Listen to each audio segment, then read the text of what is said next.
Kalau biasanya kita panen lele itu ukurannya 1 kilo isi 8 ekor. Tapi kalau sekarang saya mau cari lele yang beratnya sampai lebih dari 2 kilo. Ikuti jejak saya, jejak petualang.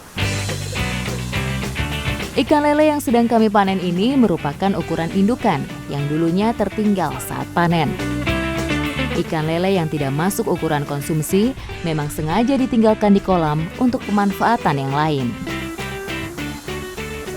Ini sebenarnya kolamnya tuh dangkal, tapi karena airnya keruh, jadinya susah dapetin lelenya.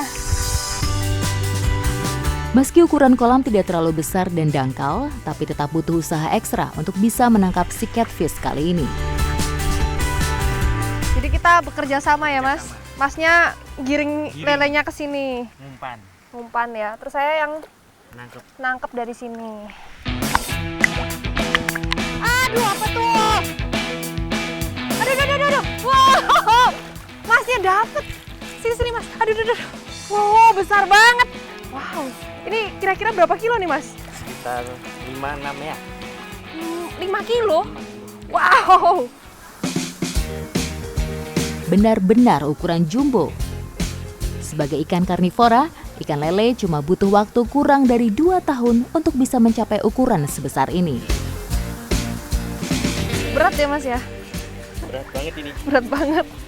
Ini ukurannya besar banget, sama telapak tangan saya aja masih besar lelenya. Tuh, lihat tuh. Ini harus ekstra hati-hati karena ada patilnya. Hampir lepas. Baru aja ngomong. Selain harus kerjasama, mata harus jeli untuk menemukan keberadaan lele dalam kolam ini. Jadi ciri-ciri kalau ada lelenya itu biasanya di permukaan airnya itu ada gelembungnya. Itu berarti di bawahnya pasti ada lelenya. Beberapa kali saya juga dibuat terkejut dengan pergerakannya di dasar kolam. Itu Mas. Aduh. Ini di kaki nih, Mas, di kaki nih. Nggak dapet ya? Nggak dapet. Lepas Jadi lagi. tadi saya ngerasain ada lelenya tuh lewat-lewat di bawah. Terkenal sebagai ikan yang tangguh, lele bisa hidup di segala macam kondisi air. Mulai dari air sungai yang mengalir, waduk, hingga kolam-kolam yang genangan airnya diam. Mas, ini mas. Cepet. Wah! Aduh, betul. Ah! Pegangin, Mas, pegangin. Wah, besar banget, Mas. Wow, dapat besar banget. Jadi ini ukurannya lebih besar dari yang tadi dan tenaganya ternyata kuat banget. Wow, ini berat banget. Dan ini udah pakai jaring aja susah banget, apalagi kalau tangan kosong. Pasti susah banget nangkepnya. Orang udah pakai jaring aja susah banget ya. Meski sudah menggunakan jaring, tapi tidak mudah untuk mengatasi perlawanan lele berukuran lebih dari 3 kg. Wah!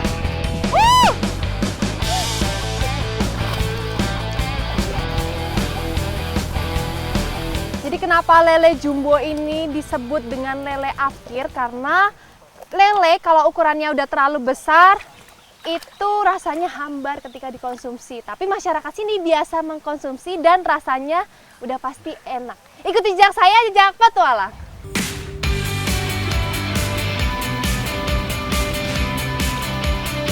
Cara menyiangi ikan lele sangat berbeda jika dibandingkan dengan cara menyiangi sisik ikan pada umumnya. Sisi kanan dan kiri badan di bagian belakang kepala harus disobek dulu untuk membuat jalur mengupas kulitnya. Jadi sebelum dibikin abon, lelenya tuh harus disiangin dulu. Dan caranya sama kayak ngulitin kambing. Ini cukup berat karena lelenya juga udah tua ya, Mas? Udah tua.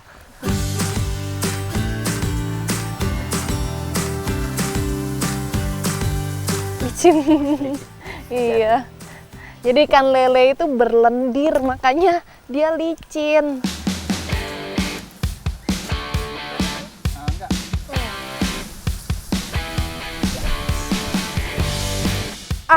Wah, ini dia nih kulitnya nih. Dapetinnya susah payah nih Mas ya. Butuh tenaga nih buat dapetin kulit nih. Dan ini nanti kita akan olah jadi keripik kulit.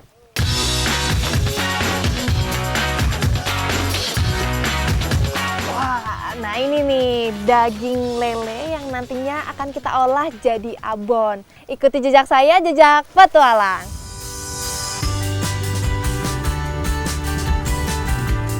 Bumbu-bumbu untuk membuat abon ikan lele cukup lengkap. Mulai dari bumbu-bumbu penyedap alami seperti bawang merah, bawang putih, asam, daun salam, dan daun jeruk. Hingga bumbu rempah-rempah seperti ketumbar, lengkuas, jahe, kunyit, dan batang sereh. Dan ini karena ukuran lelenya besar, makanya harus dipotong-potong. Karena ukuran pancinya itu kecil. Selain itu, juga bisa membuat daging lele lebih cepat matang.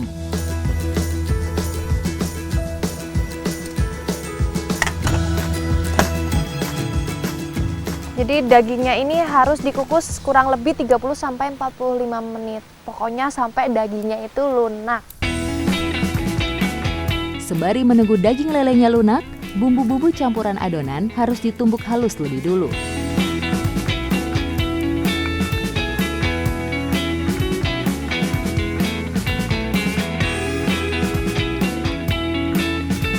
Jadi ini dagingnya udah mateng, tapi belum bisa langsung dimakan. Sekarang kita harus pisahin dulu daging dengan durinya.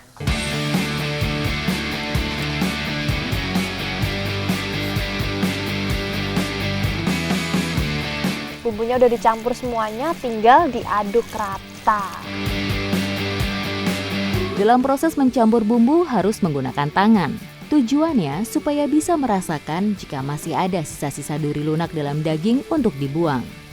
Kalau bumbu dan daging lele sudah tercampur rata, tahap selanjutnya tentu saja menggorengnya di minyak yang panas. Jadi ini gorengnya nggak boleh terlalu banyak supaya matangnya merata. Dan ini digorengnya berapa lama Bu kira-kira? Kira-kira 30 menit. 30 menit.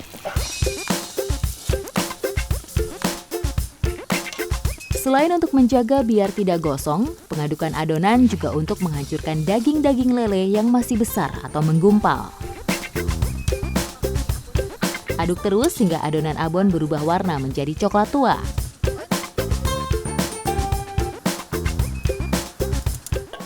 Tuh, abonnya udah mateng. Sekarang masih ada step terakhir, yaitu ditiriskan sampai minyaknya benar-benar hilang. Untuk mengeringkan abon dari minyak, harus menggunakan alat penekan hingga abon benar-benar kering. Udah jadi, bau amisnya udah hilang. Ini aromanya malah jadi menggoda banget. Saya jadi lapar nih, pengen makan abon yang masih anget-anget. Ikuti jejak saya, jejak petualang.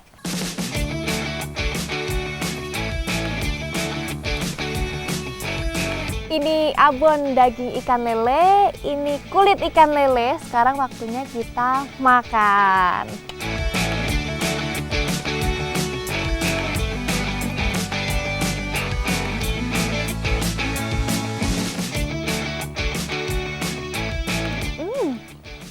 Enak. Rasanya itu mirip abon daging sapi, tapi teksturnya abon ini lebih lembut. Meski sudah berubah bentuk dan warna, tapi kandungan gizi dalam abon ikan lele tidak banyak berubah. Omega 3-nya masih ada, sehingga bagus untuk kesehatan otak kita. Proteinnya juga masih tersimpan untuk metabolisme tubuh. Ditambah lagi bumbu rempah-rempah yang bagus untuk menjaga daya tahan tubuh dari serangan virus, bakteri, dan radikal bebas.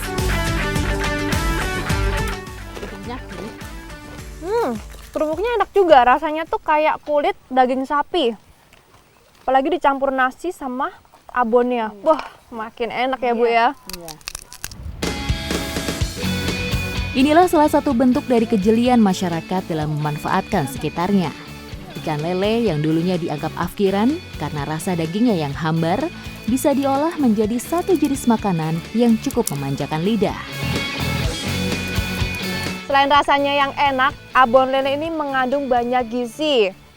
Dan juga bisa untuk diet karena rendah lemak dan rendah kalori. Ikuti jejak saya, jejak petualang.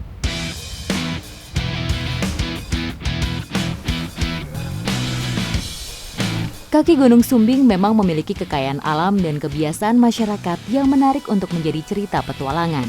Salah satunya yang mau saya lakukan kali ini. Saya sudah bersama dengan Mas Dedi dan Mas Danang mau cari serangga yang hidupnya itu di perengan. Ikuti jejak saya, jejak petualang. Memiliki kemiringan yang cukup curam, membuat kebun-kebun tembakau di sini dibuat berundak-undak dengan pembatas batu sebagai pematangnya. Nah, celah-celah antar bebatuan inilah yang biasa dijadikan sarang serangga buruan kami kali ini. Di sebelah mana nih, Mas? Biasanya sih ada ini ciri-cirinya ya kayak gepeng kayak gini. Oh, ada lubangnya gitu. Ada lubangnya. Kalau yang bulat-bulat itu beda lagi ya, Beda lagi, bukan kalajengking. kalajengking ya. Oke. Untuk bisa memancing kalajengking dan mengeluarkannya dari sarang, perlu alat bantu yang bisa kita dapatkan di sekitar sini. Oh, jadi lalangnya harus diikat gini ya, Mas? Nih, harus diikat, bentuknya bulat dan harus kenceng. Kalau nggak kenceng nanti kalajengkingnya bisa lepas.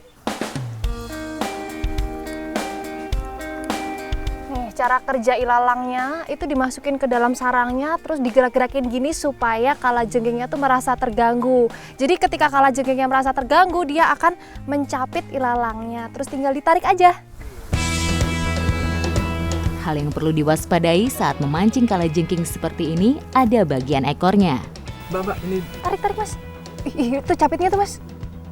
Wow, besar ternyata ya. Oh, jadi dia masuk ke sini. ya masuk ke situ, Mbak. Masuk ke capitnya Biasanya ya. kecapit sama ini. Ya. Oh, ini nih. Ternyata besar ya ukurannya. Dan dari kalajengking ini harus hati-hati karena ada sengatnya yang berbahaya. Itu udah kayak mau nyerang ya, Mas ya? Iya, Mbak, kalau Sengatnya? kalau terganggu kayak Dia gini, merasa ya, terganggu terus mau nyerang gitu ya. Seringkali racun bisanya menimbulkan komplikasi pada korban sehingga kesulitan bernafas, khususnya bagi anak-anak atau lansia.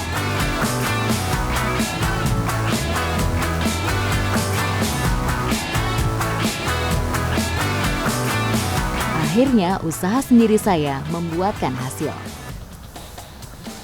Mas, udah dapet nih, Mas. Ini saya udah dapet tapi kayaknya besar banget dan lubangnya kecil. Saya takut putus nih, Mas. Bisa minta tolong ditarikin? Kecil banget nih, Mbak. Lubangnya kecil ya? Iya. Cuman kalajengkingnya besar ya itu ya? Nih, jadi karena lubangnya kecil, terus kalajengkingnya besar, jadi susah ngeluarinnya. Kalau kita tarik paksa, nanti ilalangnya bisa putus. Harus pelan-pelan, tetap sabar. Lubang gelap dan lembab memang menjadi sarang ideal bagi karnivora pemakan serangga kecil ini. Tuh, Mas, udah bisa keluar tuh, Mas. Wow, tuh saya dari tadi nggak dapet, tapi sekalinya dapet yang paling besar. Tuh. Meskipun cukup berbahaya, namun keberadaan kalajengking di alam cukup membantu petani untuk mengatasi hama, khususnya hama-hama yang menyerang daun dan akar tanaman.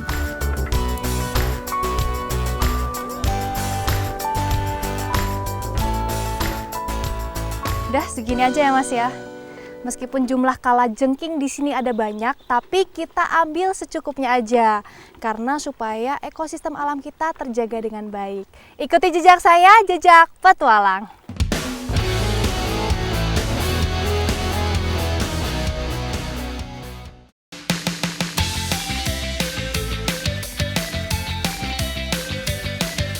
Selain dibakar begitu saja, masyarakat di sini juga biasa mengolah kalajengking menjadi pepes sederhana. Namun, sebelumnya bagian ekornya harus dipotong dan dibersihkan lebih dulu supaya racun bisanya hilang.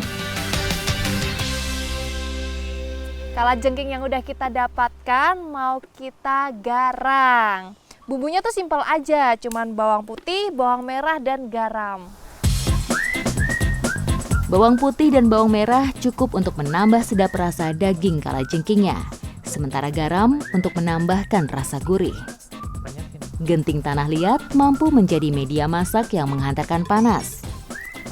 Proses masak dengan cara garang seperti ini hanya perlu memperhatikan api supaya terus menyala dan sesekali membalik bungkus daun supaya daging kalajengking matang merata.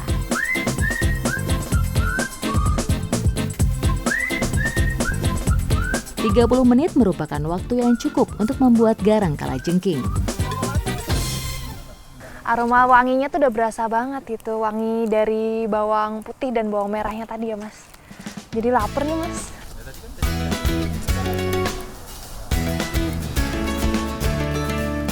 Kayaknya udah matang nih Mas ya. Udah matang nih. Nah ini nih, waktu yang saya tunggu-tunggu adalah makan-makan.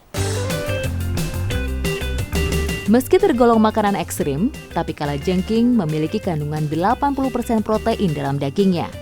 Protein sendiri sangat bagus untuk mengganti sel-sel dan jaringan tubuh yang rusak. Namun jika kebanyakan, bisa menimbulkan sakit kepala. Jika dikonsumsi sewajarnya dan sesuai kebutuhan, tentu daging kalajengking sangat bagus untuk memulihkan stamina saat berkegiatan di luar ruang seperti saat ini. Rasanya tuh enak, kayak hati ayam, tapi ada pahit-pahitnya karena agak gosong ya. Tapi tetap enak.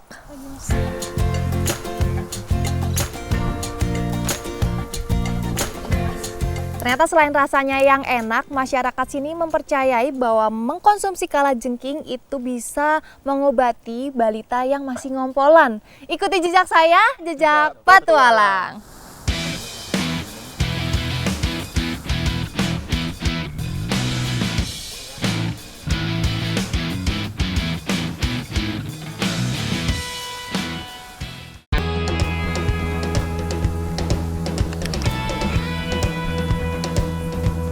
Berada tepat di lereng Gunung Merapi, wilayah Cangkringan dianugerahi lahan pertanian yang subur.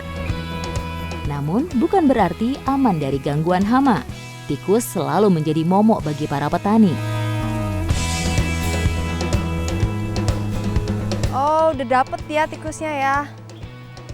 Wow, ini dia nih binatang yang meresahkan warga. Nggak cuma warga di pekarangan rumah, tapi di area pertanian juga ya. Sebagai binatang yang cukup cerdik, tikus selalu melancarkan serangannya ketika hari gelap, sehingga tidak mudah terlacak oleh petani. Pemasangan jebakan di tempat tersembunyi hanya mampu menangkap sebagian kecil dari jumlah mereka yang sangat banyak. Kuntur alam Cangkringan yang masih memiliki pepohonan tinggi dan rimbun ternyata juga menjadi habitat bagi predator utama tikus. Burung hantu jenis Tyto alba atau sering disebut serak Jawa merupakan salah satu musuh bebuyutan tikus sawah. Udah nih Pak, ini tikusnya mau diapain nih? Ini untuk pakan burung hantu di kandang penangkaran. Di kandang penangkaran. Bagi masyarakat di sini, burung hantu merupakan sahabat petani dalam mengendalikan ledakan hama tikus. Masyarakat sangat melindungi keberadaan burung hantu di sini. Nah, tikus-tikus yang sudah kita tangkap tadi, kita lepas di sini. Ini merupakan kandang habituasi. Jadi tempat burung hantu terlupa.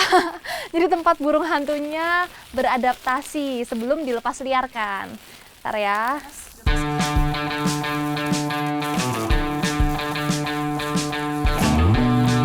Karena burung hantu di kandang habituasi ini sengaja untuk rencana dilepas liarkan kembali, jadi tikus hidup sengaja kami lepas begitu saja di dalam kandang. Sangat penting untuk menjaga sifat liar burung hantu, jadi ketika nanti mereka di alam bisa berburu secara mandiri. Untuk membantu petani di sini, pihak penangkaran sengaja membuat sarang buatan burung hantu atau biasa disebut rubuha. Rubuha atau rumah burung hantu tidak bisa didirikan di sembarang tempat. Sebelum dibuat rubuha, harus dipastikan kalau di daerah tersebut merupakan area lintasan sang burung. Selanjutnya harus dibuatkan tiang-tiang untuk bertengger, barulah jika memang ada burung hantu di situ, bisa dibuatkan rubuha. Untuk membersihkan rubuha, kita harus memanjat. Dan ini tuh tingginya kira-kira 5 meter ya Pak. Ayo Pak, kasih contoh dulu. Semakin tinggi rubuha dibuat, maka semakin bagus. karena burung hantu bisa leluasa untuk memantau area perburuannya dan melindungi anakan mereka dari serangan tikus atau ular. Untuk membuat burung hantu nyaman tinggal di sarang buatan, perawatan kebersihan juga harus dilakukan. Nih, kotoran selama 8 bulan dan ini baru sebagian kecil aja. Jadi di atas masih banyak lagi ya, Mas. Dan ini ada tulang tikus, terus ada bulu dari burung hantunya. Memang tak mudah untuk memantau aktivitas burung hantu pada malam hari. Itu sebabnya beberapa rubuha di sini juga dilengkapi alat khusus. Untuk beradaptasi dan tinggal dalam sarang buatan, burung hantu perlu waktu 2-3 minggu. Jadi burung hantunya nggak ada. Dan ini kandangnya bau banget, bau bangkai. Mungkin bangkai dari tikusnya ya, Pak?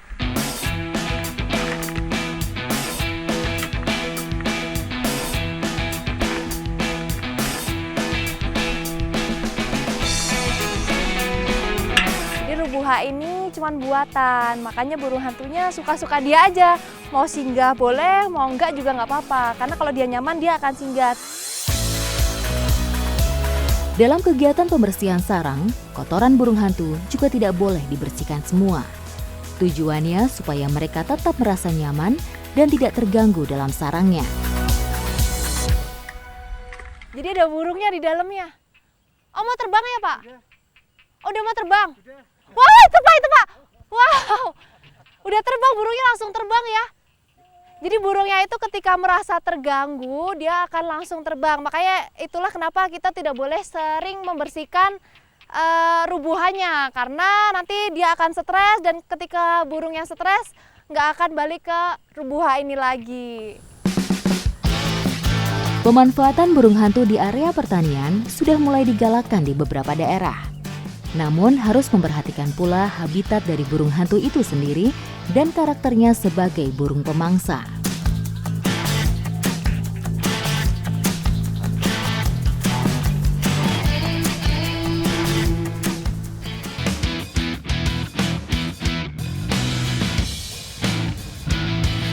Petualangan saya di jantung Pulau Jawa masih berlanjut. Kali ini sisi timur Kabupaten Purworejo menjadi destinasi saya. Berada di perbukitan Menoreh, ini nih salah satu potensi di daerah Kaligesing, yaitu susu kambing etawa. Kambing etawa di sini merupakan hasil peranakan silang antara kambing etawa dari India dan kambing lokal. Salah satu keunggulan kambing etawa dibanding kambing yang lain, tentu saja hasil susunya yang bisa untuk kita nikmati dan bermanfaat buat kesehatan. Ini nih bedanya yang udah diperes sama yang belum diperes. Kalau udah diperes dia kempes gini ya, Mas? Kempes, Nah, kalau ini udah saya peres tapi belum habis, jadi masih ada susunya.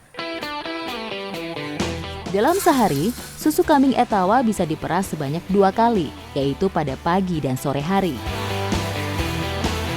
Jadi ciri-cirinya kalau susunya udah habis, pertama ininya udah kempes, terus kedua dia merasa kesakitan ya.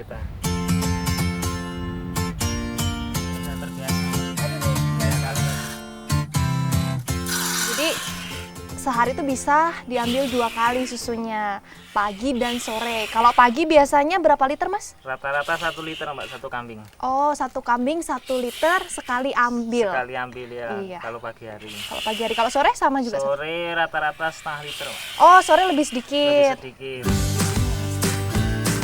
Kambing etawa betina yang bisa diambil susunya tentu saja kambing yang habis beranak. Produksi susunya akan menurun jika anaknya sudah memasuki umur sapi atau sekitar 2-3 tahun setelah beranak. Indukan kambing etawa bisa produktif menghasilkan susu hingga umur 12 tahun.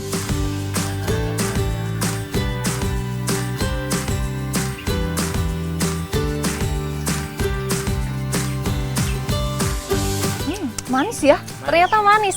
Kalau dibanding sama susu sapi, susu kambing etawa ini jauh lebih manis walaupun belum diproses, belum dikasih gula, tapi rasanya udah enak. Iya, jadi selain rasanya yang enak, susu kambing etawa ini rendah lemak dan protein. Jadi biasa dijadikan susu herbal. Saat ini, susu kambing etawa sudah mulai banyak yang mengkonsumsinya karena kandungan gizi yang tinggi. Bahkan jika dibandingkan dengan susu sapi, susu kambing etawa bisa terbilang lebih menyehatkan.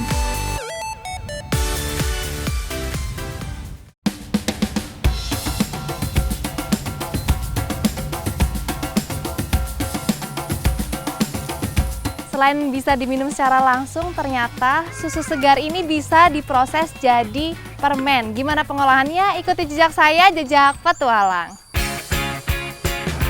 Masyarakat Tawangsari, Kaligesing sering mengolah susu kambing etawa menjadi permen karamel jika produksi susu cukup melimpah. Cara ini cukup ideal supaya susu tidak terbuang sia-sia. Jadi proses pembuatannya itu sebenarnya simpel banget. Ini nggak pakai campuran apa-apa, tinggal direbus aja kurang lebih 2 jam. Tapi ini harus diaduk terus ya Mas, biar nggak gosong ya. Hal utama dalam proses pembuatan permen karamel susu adalah api dan panas yang harus stabil. Jadi kalau api terlalu besar, tinggal mengurangi kayu bakarnya. Nih, jadi udah jadi dan bentuknya itu kayak gumpalan-gumpalan gitu ya Mas ya. Jadi penasaran nih rasanya. Kalau aromanya tuh kayak aroma keju, bener nggak sih? Bener. Iya. Dalam proses perebusan susu hingga mendidih, memang akan menghilangkan beberapa kandungan gizi dalam susu. Namun, tidak mengurangi manfaat untuk kesehatan jika kita konsumsi. Nih, jadi dari tadi kita masak itu 2 liter susu, jadinya cuma segini. Ya Mas, yuk kita cicipin.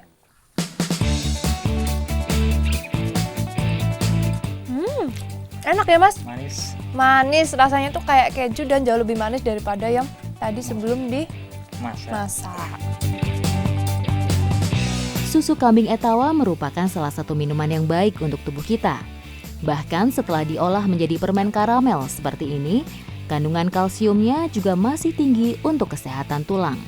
Molekul lemak dalam susu kambing yang jumlahnya kecil membuat susu kambing lebih mudah diterima pencernaan kita. Ikuti jejak saya, jejak petualang.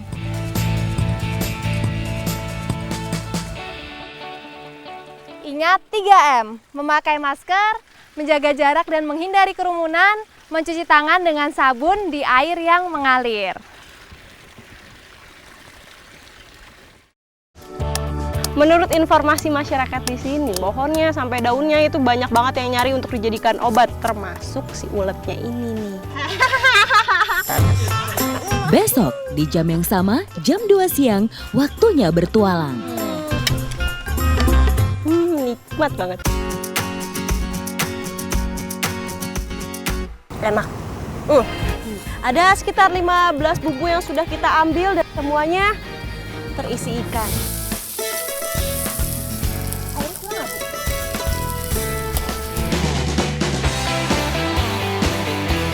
Kita kalau mau cari kepah, adanya itu memang di pasir. Kalau yang ini dimasaknya kepah apa, Bu? Saus tiram. Kepah saus tiram. Enak rasanya.